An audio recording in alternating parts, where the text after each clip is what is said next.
Welcome back to the Health Light. If you are a subscriber, please take the time and click the like button, even if you're a subscriber. These videos, YouTube only circulates it when they see that you have a lot of likes on the video. So thank you for being a subscriber, and thank you for clicking the like button. Today's video is about defining or the analysis of a stroke. We're going to be covering 3 types of stroke. This will empower you to be aware of how to distinguish different types of strokes, and if you're in the environment of a medical professional, you'll understand what they're saying, or even if you're a potential medical student. First, let's have an overview. The meaning of a stroke. Basically, a stroke is an abrupt cerebrum injury. Let me say that again. Cerebrum is another way to say brain. So, abrupt or sudden cerebrum damage to the brain is what you would define as a stroke, or you could say a brain injury. In general, this occurs due to a lack of blood flow to your brain, and as you know, you need oxygen, or oxygen is carried within your blood. So keep that in mind. Your oxygen that's in your blood needs to travel to your brain. Any part of your body that has blood, it has oxygen. Deprivation or diminish or lack of oxygen, or let's analyze this, or lack of blood to the brain will cause an effect to the body, and certainly it would cause an effect to your brain. To me, the root cause of a stroke is basically, it's a poor, very poor, or load or diminish circulation, poor nutrients that's in the blood to travel through the blood. And it's also considered to be like plaque buildup. Anybody that has seen plaque on their teeth, they understand what plaque buildup is. That is what can occur within the vessels. There's obstruction in the vessels, which causes the decrease of blood flow or lack of nutrients, lack of cardiovascular exercise, maybe walking, running, or jumping. I don't mean if you work and you're walking from your car, or you're walking in the process of mowing your lawn, that would be considered as exercise. It would take a little bit more than that, because you need more time for your blood to pump, which is a muscle. It pumps the blood, your heart does, to your brain and throughout your body. This is when a stroke can be extremely, extremely dangerous. This is the most dangerous of all. It's when there is a rupture, your vessels that's within your tissues. There is a rupture that occurs. So keep that in mind. poor circulation, plaque buildup within the arteries and or the vessels, poor nutrients. These are all somewhat contributing factors to a stroke. Towards the next part of the video, or towards the end, I'm going to give you some practical solutions. It's not for everybody, meaning this is not something that's going to solve the problem. But if you're in a situation, it may help you. So it could prevent from a buildup of certain things in your system. So take your time and listen to the 3 definitions of a stroke. Guys, I didn't mean to say the 3 definitions. I meant to say the 3 types of strokes. Before I get moving into that, let's communicate. Let's communicate about the power of positive thinking. This all applies to a stroke. Positive thinking creates positive action. So if your brain is having positive thoughts, you would then in turn submit to positive actions. So before I tell you about the 3 different types of strokes, I'd like for you to consider this. Having a stroke is highly, highly, highly preventable. That's number 1. Having a stroke also contribute to a disability or episodes, and it will change a person's life. Please think about that. Those are things I'd like for you to think about. Here are a couple of things I'd like to share about stroke with you. It's stated that most or more women than men will experience a stroke in some way. That is a very, very sad reality.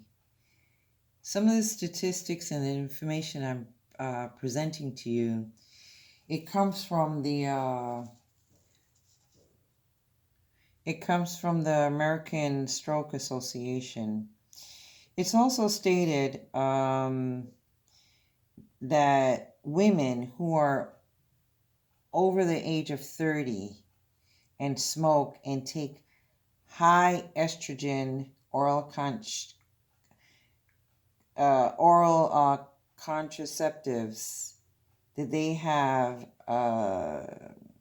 22 higher risk of getting a stroke. That is very sad. That is a very, very sad news to hear about how this particular condition affects more women than men. Now, men, we're not saying that you will not get it, but it leads me, as I analyze this, to look at this picture where I'm trying to understand, why would that be that women are more apt to come in contact with a stroke? As I said earlier, positive thinking creates positive actions. And let me allow you to simmer with that information with you in your mind. And this is also a perfect time for me to ask you if you would please subscribe to this channel if this is your first time to this channel. This channel is dedicated to inspirational, informative, educational videos with also some real live solutions, real live experience, medical experience, not just from myself, but a collaboration with other physicians like me and some doctors as well. Informed people tend to turn into positive thinkers, and these type of people create and move into positive actions. The next piece of information will be about the 3 types of strokes.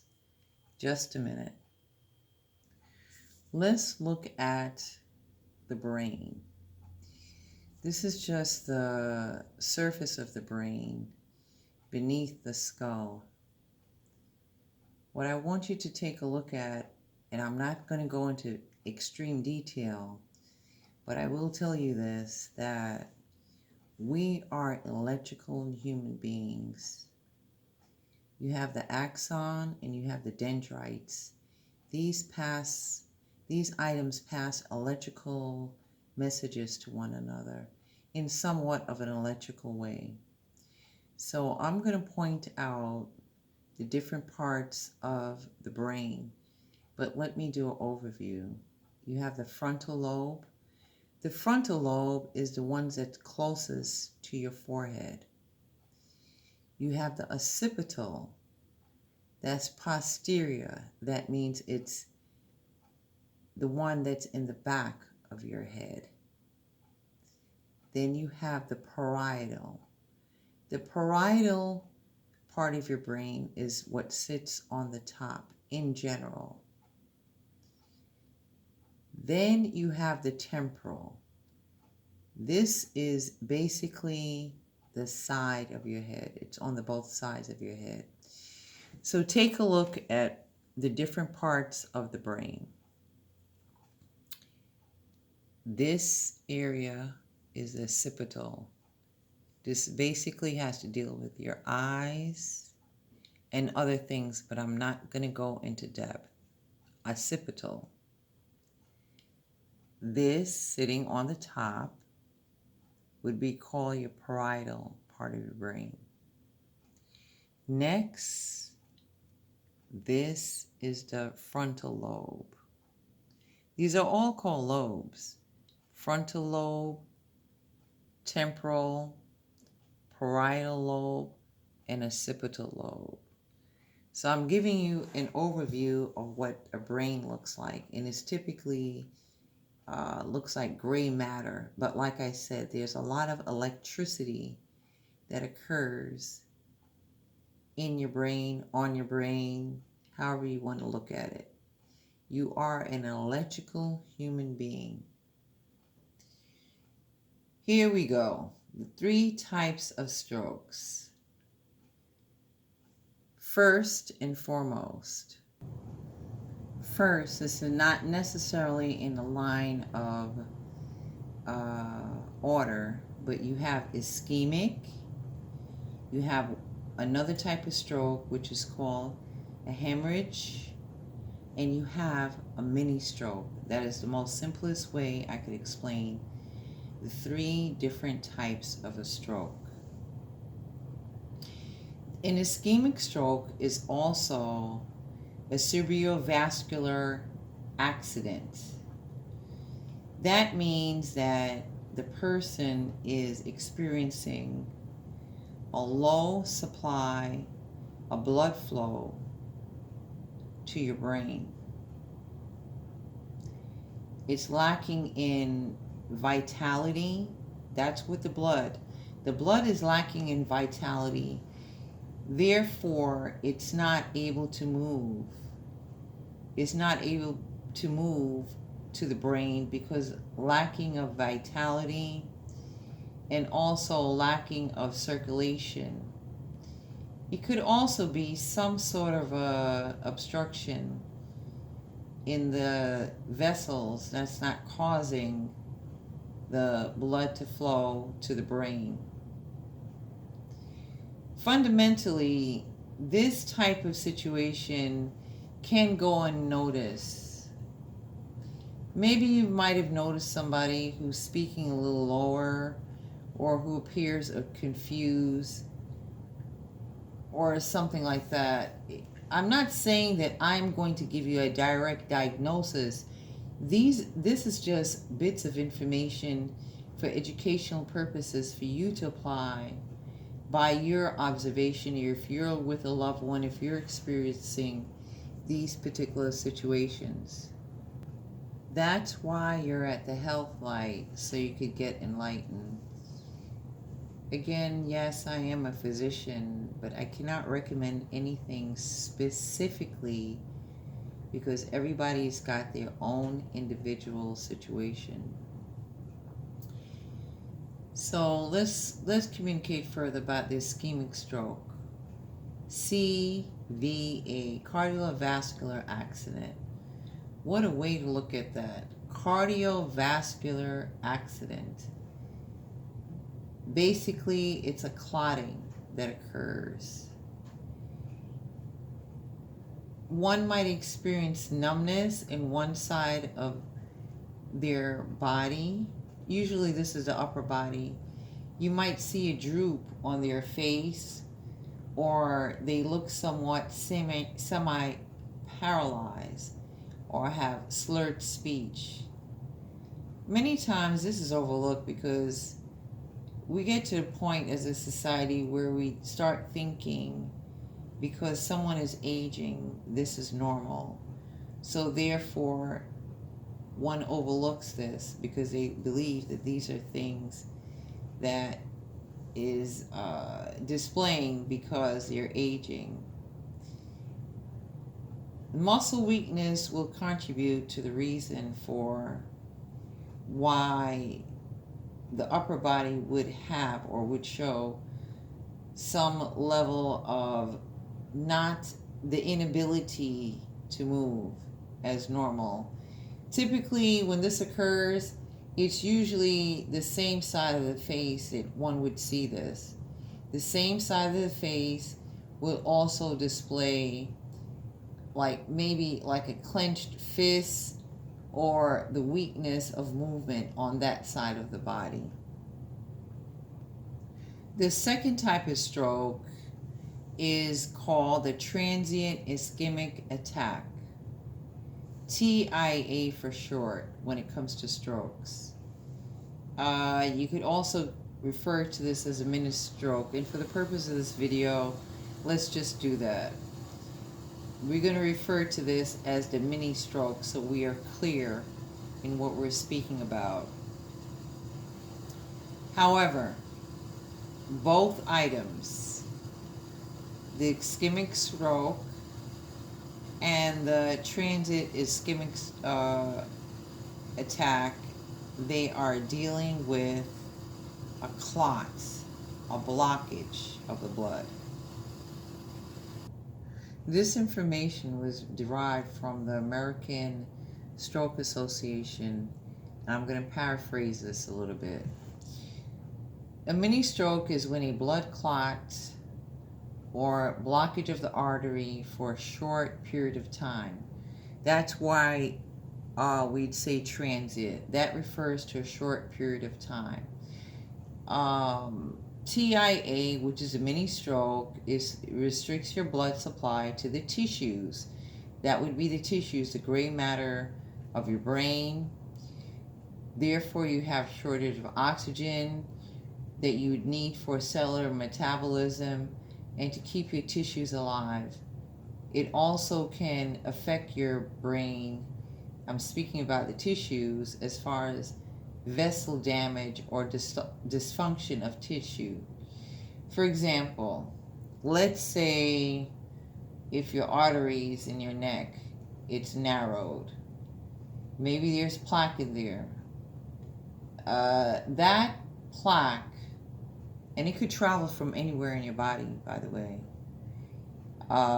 It would travel through, this plaque would break off and travel through your arteries to your vessels in your brain. And certainly that would diminish your oxygen flow and your blood supply to your brain. The third one, according to the American Stroke Association is when you're having a rupture or bleeding, a burst in the brain, which it's going to be basically like an aneurysm, but it's also a part of the definition as to the three different types of stroke. So let's just take this time to review this very briefly. According to the American Stroke Association, some of these comments that I'm making, I'm directly getting it from the American Stroke Association, and some are my own, and I'll let you know that. In addition to that, some information I'm providing to you is basically from collaboration with other physicians. So we have three different types of stroke. One is a CVA cardiovascular accident. 2, TIA. Transient is ischemic attack. And then you'll have a hemorrhage. All of these three things pertain to a stroke. I would think that the TIA, which is the transient ischemic attack, that is the one that is mostly unnoticed because you're not really visibly seeing any type of behavioral changes specifically, because that occurs for a short period of time. But for sure, the blood flow has been compromised and it's been decreased. So that'll help you out to figure out the different types of strokes. Whereas the ischemic stroke, that one pertains to the CVA. You have the deposited lining in the vessel walls. And again, the main cause is lack of oxygen to the brain. But in this instance, you'll have the tissues and the cells, it's starving for blood and oxygen. The one that pertains to hemorrhage, and hemorrhage refers to blood, that's when you have a rupture in the brain. As I said previously, these episodes can be conditions or medical conditions that are avoidable, they are preventable. Awareness is what is needed. On a personal note, I'm going to give you some ideas and some preventative care or things that one can do. I'm really not going to go into depth because, like I said earlier, everybody's different, and you should seek the advice of your personal physician if you find yourself in this situation, or call 911. Potato, and I'm not going to go into a long, in-depth explanation. Stay away from potato, get rid of it. Another thing I'd like for you to consider is changing your toothpaste. Change your toothpaste to a non-fluoride toothpaste. I'm giving you two simple pieces of information that could apply to anybody. That's not an individual thing. So bear that in mind. Potatoes, stop consuming it. And your toothpaste, get rid of the fluoride toothpaste. Maybe in a future video I'll do some more in-depth explanation about potatoes and fluoride. But for now, if you're a positive thinker, I'm hopeful you'll make a positive actions by doing these simple things. Also, take the time to spread this information to your loved ones and subscribe for the future health light. Don't forget to press the bell. Thank you.